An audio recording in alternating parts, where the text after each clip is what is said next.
ప్రజా పంపిణీ వ్యవస్థ సబ్సిడీ బియ్యం పక్కదారి పడుతోంది. రేషన్ డీలర్లే సూత్రధారులుగా ఈ దందా యథేచ్ఛగా సాగుతోంది.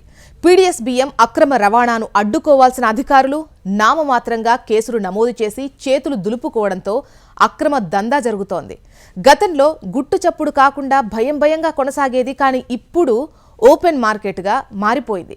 చాలా మంది రేషన్ డీలర్లు రేషన్ కార్డు ఉన్నవారికి ఫోన్ చేసి వేలిముద్ర వేసి డబ్బులు తీసుకుపోండి అని ఆ బియ్యాన్ని ఎక్కువ ధరకు అమ్మేసుకుంటున్నారు.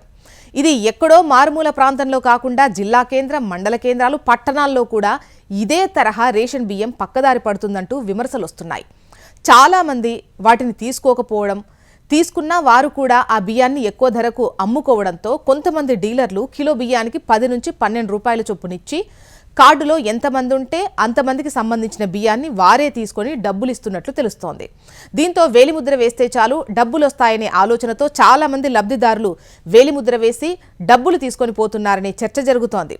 రేషన్ కార్డుదారులు ఏ డీలర్ల వద్ద నుంచైనా బియ్యం తీసుకునే వెసులుబాటు ఉండటంతో బియ్యం తీసుకొని డబ్బులు ఇచ్చేటువంటి దుకాణాలకు వెళ్లి వేలిముద్ర వేసి డబ్బులు తీసుకుంటున్నారనే ప్రచారం జరుగుతోంది. కొన్ని చోట్ల డీలర్లే బియ్యం తీసుకొని డబ్బులు ఇస్తుండగా మరికొన్ని చోట్ల దుకాణాల వద్ద డీలర్ల బినామీలు బియ్యం పంపిణీ చేస్తున్న టైంలో అక్కడే ఉండి బియ్యాన్ని లబ్ధిదారుల నుంచి తీసుకొని హోటళ్లు, రెస్టారెంట్లు, ఇతరులకు కిలోకు 20 రూపాయల చొప్పున అమ్ముతున్నారట. డీలర్ల బినామీలు లబ్ధి పొందుతున్నట్టు తెలుస్తోంది. ఇలా రేషన్ బియ్యాన్ని పక్కదారి పట్టించేందుకు ప్రణాళిక ప్రకారం రహస్య ప్రాంతానికి తరలించి వాటిని రైస్ మిల్లర్లకు విక్రయిస్తున్నారు.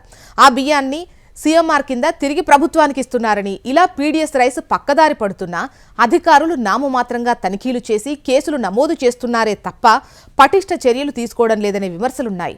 పేద మధ్యతరగతి కుటుంబాలకు చేరాల్సిన సబ్సిడీ బియ్యం పక్కదారి పట్టకుండా అధికారులు గట్టి నిఘా ఏర్పాటు చేయాల్సిన అవసరం ఉందని అభిప్రాయం వ్యక్తమవుతోంది.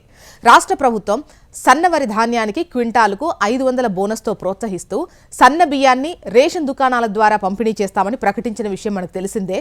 దొడ్డు బియ్యం పక్కదారి పడుతున్నందున సన్న బియ్యం ఇంకా ఎక్కువ ధరకు బ్లాక్ మార్కెట్కు తరలిస్తారని, సన్న బియ్యం పంపిణీ చేసే సమయానికి అక్రమ దందాను కట్టడి చేసి ప్రజాధనం దుర్వినియోగం కాకుండా చూడాలని ప్రజలు కోరుతున్నారు.